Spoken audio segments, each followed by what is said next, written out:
Agar siz don uchun makkajo'xori ekkan bo'lsangiz, bu videoni oxirigacha tomosha qiling. Biz hozir Narpay tumanidagi fermer akalarimizni maydonlaridamiz. Hozir bu yerga makkajo'xori aynan don uchun ekilgan. Bu yerda sagunta urug'i qariyb 4 gektardan ziyodroq maydonga ekilgan. Hozirgi holatdagi monitoring ishlarini olib borildi.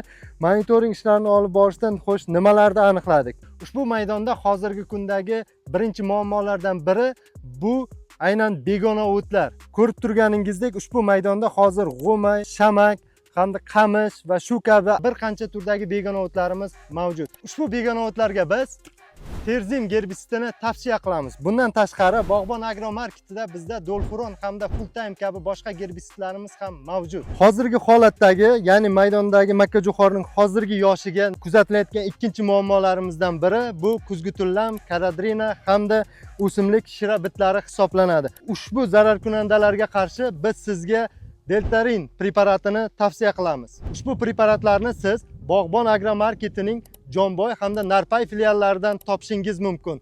Murojaat va qo'shimcha savollar uchun ekrandagi raqamlarga aloqaga chiqing.